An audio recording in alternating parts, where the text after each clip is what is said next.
آه، أنا اليوم بصراحة أبي أرد على مذيعة عراقية خرج علينا كثير من الأصوات.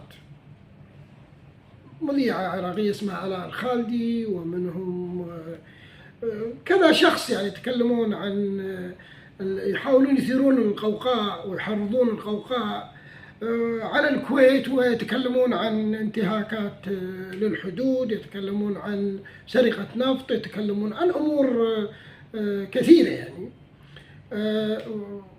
ولكن هؤلاء لا يستحقون الرد عليهم صراحة، ولا حد يرد عليهم، لأن قوقاء في النهاية. احنا العراق الشقيق دولة لها سيادة ولها حكومة ولها مجلس نواب، لها مؤسسات، لها وزارة خارجية، لها من يتكلم باسمها يعني. فأكيد احنا كدولة الكويت لن ترد على القوقاء أو على من يحرض القوقاء لأي هدف كان. لكن الأخت آلاء الخالدي بعد ما أثارت ما أثارته وما علقنا، ردت برد لها مستنكرة ردود الإخوان الكويتيين عليها، وقالت بأن هذا شأن داخلي، أنتوا ايش دخلكم؟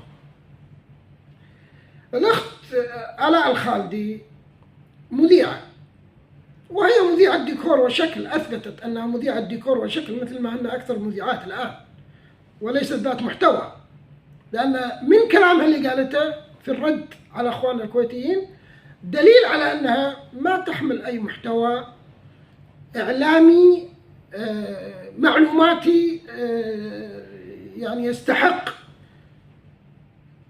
فأنا راح أجاوب على الأخت آلاء الخالدي على محورين من كلامها.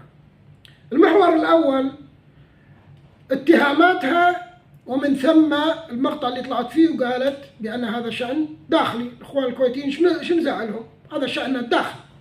أولا اللي فهمناه من أن لما تحرضين الجموع والغوغاء على أن الكويت قامت بسرقة النفط وبانتهاكات الحدود وغيرها، وعدم اعترافك بالحدود الرسمية للعراق، العراق والكويت، هذا دليل على أنك كأنك تقولين بأن دولتنا فاشلة وحكومتنا فاشلة ومؤسساتنا فاشلة، بما فيهم مجلس النواب ممثل الشعب العراقي، مع احترامنا لسيادة العراق الشقيق ولمؤسساته ولحكومته.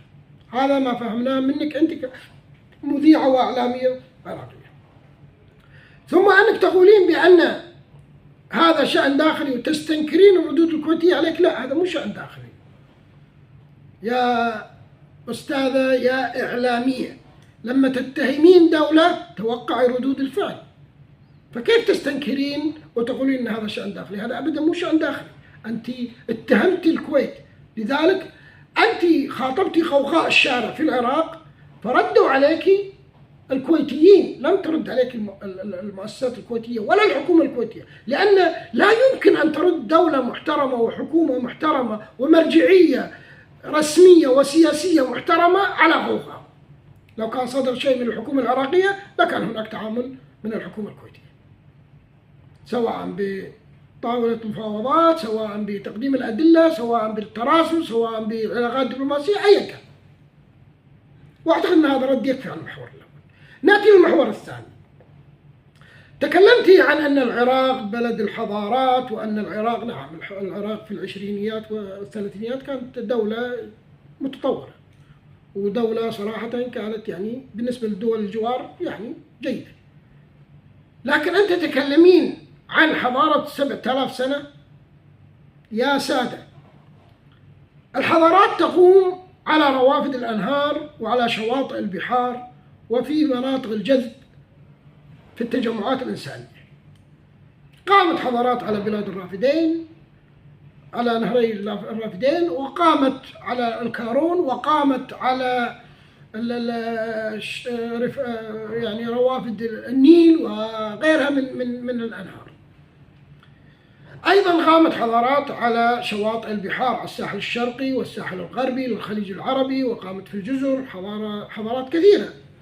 فلما اجي انا تجين انت تنسبين حضاره الحضاره الاشوريه والحضاره الاكاديه والحضاره السومريه والحضاره البابليه الى انها حضارات العراق العظيم.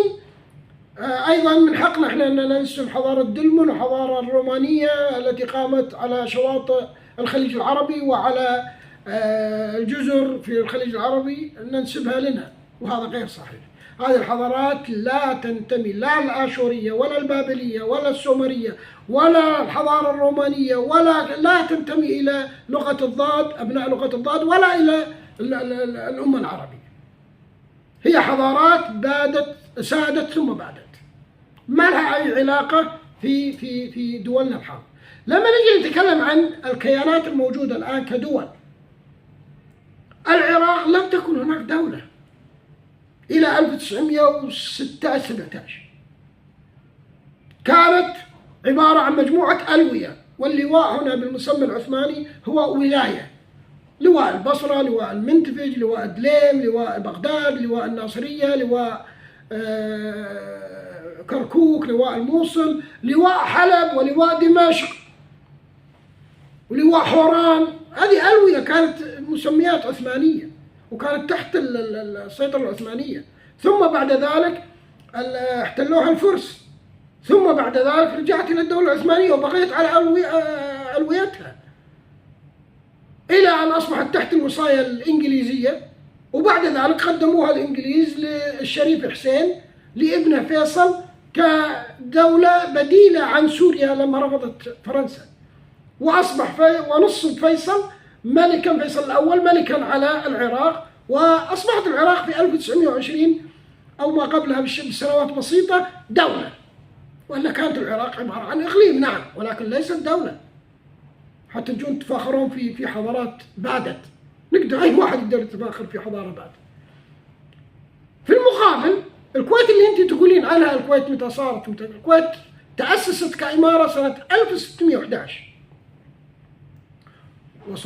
الشيخ صباح الأول والشيخ عبد الله الأول والشيخ صباح الثاني والشيخ عبد الله الثاني والشيخ مبارك وشيوخ الكويت رحمهم الله كانوا يعني على علاقات مع البرتغاليين ثم مع الإنجليز ثم مع العثمانيين، ولم يكن هناك أي سيطرة على الكويت إلا بعد أن أتت اتفاقية 1899 مع الجانب الإنجليزي بسبب خلافات داخلية في الكويت. ثم لا تنسي أن الشيخ مبارك الصباح كان محور الإدارة والسياسة في شبه الجزيرة العربية والعراق، وهذا التاريخ يثبت هذا الشيء. فلا تميزون علينا، احنا الآن دول أشقاء، دول متجاورة، العراق لها كيانها ويحترم، الكويت لها كيانها ويحترم، المملكة العربية السعودية وغيرها من دول الخليج، كل الدول هذه لها كيانها ويحترم. يعني أنا يعني هذا الكلام اللي تداولونه للأسف في أيضا من يدعون أنهم مثقفين يتداول هذا الكلام سواء من العراق أو من غيره. لا أبدا، لا تربط لي الحضارات كل الحضارات البشرية لها امتداد قديم، ولكن الآن نتكلم عن دول أو عن وحدات سياسية تشكلت حديث، كل وحدة لها. لما تكلمني عن الوحدات السياسية أقول لك الكويت أقدم من العراق بأكثر من 200 أو 300 سنة. وين 1611 إلى دولة تشكلت كدولة في 1920 أو 1918 تقريبا، يعني بعد الحرب العالمية الأولى وقيام عصبة الأمم. ارجعوا إلى التاريخ. هنا أنا أرجع وأقول للأخت آلاء الخالدي، لا تلومين الكويتيين لما يردون عليك. نعم أنت اتهمتي وطننا، اتهمتي بلدنا، فطبيعي ردوا عليك الشعب مثل ما أنت تحاولين تثيرين الشعب العراقي.